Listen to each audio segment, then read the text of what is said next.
मधुर म्हात्रे आपल्यासोबत आहे. गेल्या काही दिवसापासून बेपत्ता होतास. अनेक जण चर्चा करत होते आणि नेमकं कारवाईची टांगती तलवार पण आहे अशा प्रकारचं ठाकरे गटाकडनं बोललं जात होतं. नेमकं तुम्ही कुठे होतात, काय होतात आणि आज या ठिकाणी आलेत, काय करणार?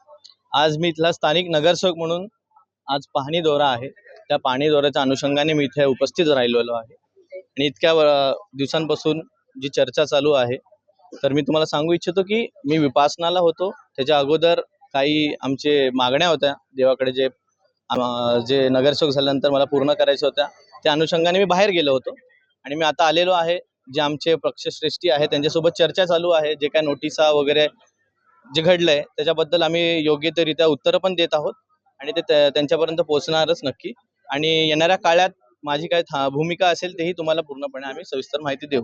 आता तुम्ही किती 3 नगरसेवक बेपत्ता होते, 4 नगरसेवक एक तर तिकडे गेलेले, तिघांनी तुमची सदस्यपदाची नोंदणी तुम्ही केली आहे का? आणि तुम्हाला ठाकरे गटामध्ये तुम्ही परत जाणाऱ्या त्या गटासाठी तुम्ही त्यांच्याकडे काही मागणी केली आहे का? त्यांना काय सांगितले? आमची ॲक्च्युली वरिष्ठ पातळीवर बोलणं सुरू आहे. आम्ही जे 3 नगरसेवक आहे, तर मला बाकी 2 नगरसेवकांची काय भूमिका आहे याबद्दल माहिती नाही. आता सध्या जे तुम्ही गेलेले आहेत, किती दिवस कुठे होते नेमके? एक मिनिट आलो मी. काय बोलता? किती मी दिवस? विपासनाला होतो आणि त्याच्या अगोदर मी देवदर्शनासाठी गेलो. पण एकनाथ शिंदे यांच्याबरोबर, खासदारांबरोबर तुमचे पहिले फोटो व्हायरल झालेले आणि आज त्यांच्याच कार्यक्रमामध्ये तुम्ही दिसता. नाही, हा KDMC ने आयोजित केलेला ऑफिशियल कार्यक्रम आहे. हा कुठल्या पक्षाचा कार्यक्रम नाही, आपण बघू शकता.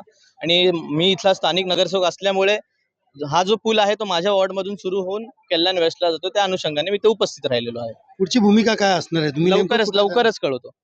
एकंदरीत पाहायला गेलं तर गेले काही दिवसापासून बेपत्ता असलेला मधुर म्हात्रे पुन्हा एकदा श्रीकांत शिंदे यांच्या कार्यक्रमामध्ये पाहणी दौऱ्यामध्ये दिसल्याने मोठ्या प्रमाणात राजकीय वर्तुळात चर्चा सुरू झाली आहे.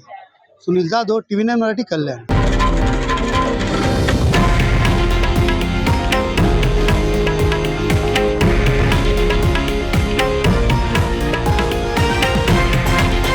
हे आहे देशातील नंबर 1 न्यूज नेटवर्क आणि आपण पाहत आहात TV9 मराठी, एकमेव.